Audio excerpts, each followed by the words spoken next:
Summer holidays வந்தாச்சு, நம்ம GT Holidays வந்தாச்சு. South India's #1 travel brand. குறைந்த விலை, நிறைந்த தரம், தங்கள் தேவைகள் அனைத்தும் ஒரே இடத்தில். ஜெயச்சந்திரன். மாணவர்களின் சிந்தனைகளை வடிவமைக்க SNS Institutions. மாணவர்களின் சாதனைகளை போற்றும் SNS Institutions கோவை. அடுத்தபடியா தனுஷ் ராசிக்காரர்களுக்கு இந்த குரு பயிற்சி எப்படி இருக்கு? ஏங்க இதுக்கெல்லாம் நீங்கள் பயப்படுறாளா? பயங்கரமான ஆள் நீங்கள். எந்த கட்டத்திலையும் பூந்து போயிடுவீங்க. அன்பானவர்கள், பாசமானவர்கள், தெளிவான சிந்தனை உடையவர்கள். இந்த முரட்டு குணம் இருக்குது பாருங்கள், அதுதான் ஒரு பெரும் பிரச்சனை. முசுடு, நான் கரெக்டாக இருக்கேன், நீ கரெக்டாக இருக்கணும், 2 மணிக்கு வந்துடணும், 2 மணிக்கு வந்துடணும். எங்கன்னா ஊருக்கு போகணுன்னா நீங்களும் தூங்க மாட்டீங்க, பக்கத்தில் இருக்கவும் தூங்க விட மாட்டீங்க. பர்ஃபெக்ஷன், பங்க்சுவாலிட்டி, அதுதான் உங்கள் பலம், அதுதான் உங்கள் பலவீனம். உங்களது தாயின் உடல்நிலையில் அக்கறை செலுத்தணும். 7ஆம் வீட்டில் இருக்கிற குரு உங்களுக்கு செய்யும் தொழிலில் வருமானங்களும் மன நிம்மதியும் சந்தோஷமும் வரும். சார் 4ஆம் இடத்துல அர்த்தாஷ்டமி சனி இருக்கே, 4ஆம் இடத்துல சனி இருக்கிறது நல்லதா அப்படின்னா நல்லது இல்லை. ஆனால் உங்களுக்கு குரு பார்க்குறார். உங்கள் ராசியை குரு பார்க்கறதுனாலையும் 3ஆம் இடத்துல ராகு கேது இருப்பதுனாலையும் வேற்று மொழி இனத்தவர்களால் லாபம், அவங்களால் தான் பிரச்சனைகளும் வரும்.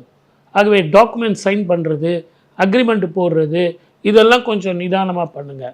வீடு வாங்கலாம், மனைகள் வாங்கலாம், ஃப்ளாட் வாங்கலாம், தொழில் செய்யலாம். ஆனால் உங்களை பொறுத்த வரைக்கும் நீங்கள் கை காமிச்சா அவன் நிறைய லாபம் சம்பாதிப்பான். அதே ஃபார்முலா உங்களுக்கு ஒர்க் அவுட் ஆகாது. ஆகவே நீங்கள் சொந்த தொழில் செய்கிறத விட வேலைக்கு போகிறது நல்லது. தனுஷ் ராசிக்காரர்கள் கடன் வாங்கலாமா?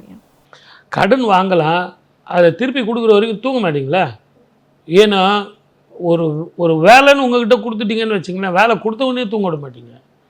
அதனால் வெரி ஆக்டிவ், சூப்பர் ஆக்டிவ். அதனால் கடன் வாங்கலாம். அதை சுபமான கடனாக வச்சுங்க. கல்யாணம் பண்ணுறது, குழந்தைகள் பாக்கியம், வீடு கட்டுறது, ஃப்ளாட் வாங்கிறது அப்படின்னு நீங்கள் பண்ணிக்கிட்டு லாங் ரன் அதுக்கு நீங்கள் ஓட ஆரம்பிச்சிங்கன்னா கரெக்டாக இருக்கும். ஒன்றே என்னன்னு கேட்டிங்கன்னா, விட்டு கொடுத்து போனால் கெட்டு போக மாட்டோம் அப்படின்னு நீங்கள் முடிவு எடுத்திங்கன்னா வாழ்க்கை நல்லாயிருக்கும். தொழில் முன்னேற்றம் ஏற்படும், அற்புதமாக இருக்கும். இந்த காலகட்டம் உங்களுக்கு தொழில் அமையும் காலம். இந்த குரு பெயர்ச்சி உங்களுக்கு சாதகமாக இருக்குது. சனி பெயர்ச்சி சாதகமாக இல்லைனாலும் உங்களுக்கு சொத்துக்கள், ஸ்திர சொத்துக்கள் சேரும். வேற்றுமொழி இனத்தவர்களாலும் உடல் ஆரோக்கியம், மன நிம்மதி, மூட்டு வலி, கால் வலி நிறைய இருக்கும். இடுப்புக்கு கீழே வலி இருந்தே தீரும். பயணத்தில் கவனமாக இருங்க. இரவு பயணம் வேண்டாம்.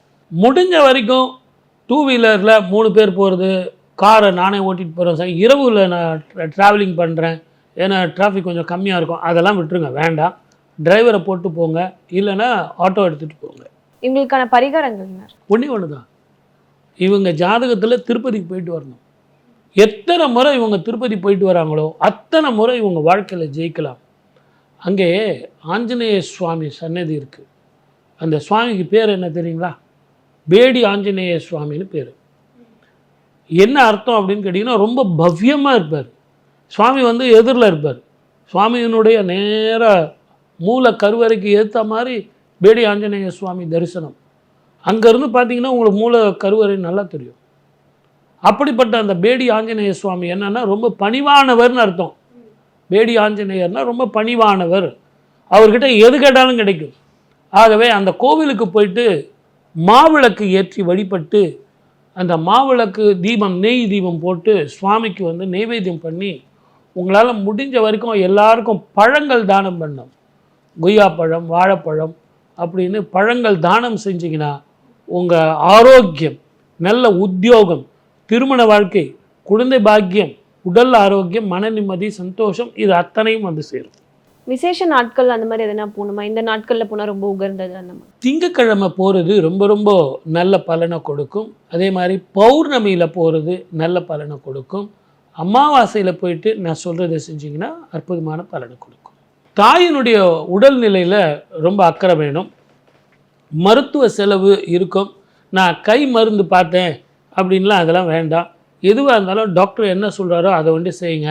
டாக்டர் போன வாட்டி கொடுத்த மருந்து அப்படியே இருக்குது சார், அதையே நான் ஒரு டோஸ் சாப்பிட்டுக்கிட்டுமா, அது வேண்டாம். ஏன்னா அது சர்ஜரியில் போய் வைக்கும். சின்னதாக இருக்கும்போதே நீங்கள் பண்ணிட்டீங்கன்னா மழை போல் வர்ற பிரச்சனைகள் பனி போல் மாறும். வேறு என்னங்க, எனக்கு என்ன மனக்கவலை, என் தாய்க்கன்றோ தினம் தினம் என் கவலை. தனுசு ராசி இதுக்கெல்லாம் பயப்பட மாட்டீங்க. வாழ்க வளமுடன். All the best. மகர ராசிக்காரர்களுக்கு இந்த குரு பயிற்சி எப்படி அமைப்பு? பாடியோ அஷ்டம சனி முடிஞ்சிடுச்சுப்பா, குருவும் நமக்கு சாதகமாக தான் இருக்காருப்பா, இப்படின்லாம் நீங்களே கால்குலேஷன் பண்ணிக்காதீங்க, வேண்டாம். ஏன்னா குரு வந்து உங்களுக்கு பார்வை 2ஆம் வீட்டுக்கு தான் இருக்குது, கும்பத்துக்கு தான் இருக்குது, உங்களுக்கு இல்லை. ஆமாம் சார், எனக்கு இடமாற்றம் வரும்ல, வேலை வாய்ப்பு வரும்ல, ஊர் விட்டு ஊர் போவேன்ல. ஆமாம், கண்டிப்பாக போவீங்க. ஏன்னா சனீஸ்வரர் மாறினார், காட்சி மாறுது. ஆனால் அங்கே வர்றது யார்? ராகு வரார். ஆகவே காட்சிகள் மாறுது, அதே பிரச்சனை தான். ஆகவே புதிய வியாபாரம் தொடங்கலாமா? வேண்டாம். புதுசாக பார்ட்னர்ஷிப் பண்ணமா? வேண்டாம். இருக்கிற பிஸ்னஸை தொடர்ந்து பண்ணிட்டு வாங்க. இது சார் ஜாப் பண்ணுறேனே, அது எப்படி? ஆப்பர்ச்சுனிட்டி வந்தால் போங்க. அந்த கம்பெனியை ஒரு முறைக்கு 2 முறை வெரிஃபிகேஷன் பண்ணிங்க. உங்களை இழுத்து வச்சு நல்ல பேக்கேஜ் கொடுத்து பாதியிலே அனுப்பிடுவானா அப்படிங்கிறத ஒரு முறைக்கு 2 முறை யோசனை பண்ணுங்கள். அவன் கொடுக்குற டார்கெட் உங்களால் சமாளிக்க முடியுமா அப்படிங்கிறத பாருங்கள். அப்படிப்பட்ட வாழ்க்கை உங்களால் கண்ட்ரோல் பண்ண முடியும்னா பரவாயில்ல. நீங்கள் ஏற்கனவே 7 வருஷம் நொந்து நூலாயிட்டீங்க. வயிறு, நரம்பு, மென்டல் ஸ்ட்ரெஸ்ஸு, செய்யாத குற்றத்துக்கு தண்டனைகள், மான அவமானங்கள், எவ்வளோ விரயங்கள், கடன்கள், இதெல்லாம் தீரணுமே. அப்போது தீர்க்கமான முடிவு எடுக்கணும். நிச்சயமாக உங்களுக்கு வெளி மாநிலமோ வெளிநாடோ வெளியூர்லேயோ ஒரு ஆப்பர்ச்சுனிட்டி கிடச்சி இதெல்லாம் தீர்த்துருவீங்க. ஆனால் அந்த நம்பிக்கையை விட்டு நீங்கள் கவலைப்படாதீங்க, கொஞ்சம் பொறுமையாக போங்க. கண்ணு, தலைவலி, நரம்பு சம்பந்தமான பிரச்சனைகள் கண்ணாடி போடுற மாதிரி வரும். கணவன் மனைவி உறவில் மிக கவனமாக இருக்கணும். மனைவியிடம் தோற்று போக வேண்டும், மனைவியிடம் விட்டு கொடுத்து போகணும். அப்படின்னா வாழ்க்கை நல்லா இருக்கும். திருமண வாழ்க்கை கூட ஒரு சில பேருக்கு நல்லபடியாக அமையும். இதுவரையில் இருந்து வந்த ராகு கேது தோஷங்கள் இதெல்லாம் விலகும். ஒரு முறை திருநள்ளாருக்கு போயிட்டு வரா மாதிரியே ஆலங்குடிக்கும் போயிட்டு வாங்க. போயிட்டு வந்தீங்கன்னா மன சந்தோஷமும் உடல் ஆரோக்கியமும் வந்து சேரும். இப்போ இந்த கோர்ட்டு கேஸ் பிரச்சனைகள் ரொம்ப நாளாக இழுத்தடிச்சுட்டே இருக்குன்னா அது ஒரு முடிவுக்கு வருமா? நிச்சயமாக வரும். இது முதல்ல தெளிவாக புரிஞ்சுங்க.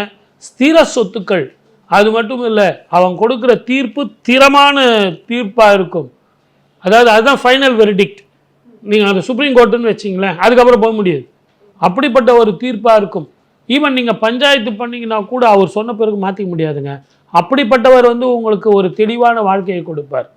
கணவன் மனைவி உறவில் இதுவரைக்கும் இருந்து வந்த பிரச்சனைகள் தீரும்.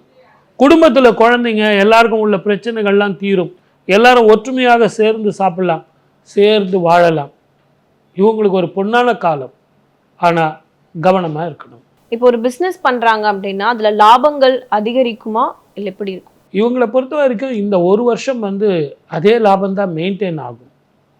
அதனால் இருக்கிறத வச்சுக்கிட்டு பறக்கிறதுக்கு ஆசைப்படாமல் பொறுமையாக போங்க. நான் ஒரு 2 ரூபா ஏதோ ஒன்று ஒரு பொருளை சேர்த்து வச்சு வியாபாரம் பண்ணலாமா சார்னா வேண்டாம். அது வந்து வாங்கிக்கிட்டு நாளைக்கு அந்த கடனை கொடுக்க முடியாமல் கஷ்டப்படாதீங்க. மழை விட்டுருச்சு, தூவான வீட்டில் கொஞ்சம் வெயிட் பண்ணுங்க. இவர்களுக்கான பரிகாரங்கள் என்னவா? ஒன்று தான், திருநள்ளாறு போயிட்டு நல்லெண்ணெய் அதை வச்சு நல்லா குளிச்சுட்டு சுவாமியை பார்த்துட்டு நல்லெண்ணெய் தானம் பண்ணி ஆலங்குடி அப்படிங்கிற கோவிலுக்கு போயிட்டு பசும் சாணத்தில் தீபம் ஏற்றி, ஸ்வர்ண தீபம் ஏற்றி அங்கே சுவாமிக்கு வந்து வஸ்திரம் சாத்தி மஞ்சள் ஆடை சாத்தி வந்தீங்கனாலே உங்களுக்கு எல்லா சுபமான பலன்களும் நடக்கும். வாழ்க வளமுடன். All the best. Summer holidays வந்தாச்சு, நம்ம ஜிடி ஹாலிடேஸும் வந்தாச்சு. South India's number 1 travel brand. குறைந்த விலை, நிறைந்த தரம், தங்கள் தேவைகள் அனைத்தும் ஒரே இடத்தில். ஜெயச்சந்திரன். மாணவர்களின் சிந்தனைகளை வடிவமைக்க SNS இன்ஸ்டிடியூஷன்ஸ். மாணவர்களின் சாதனைகளை போற்றும் SNS இன்ஸ்டிடியூஷன்ஸ் கோவை.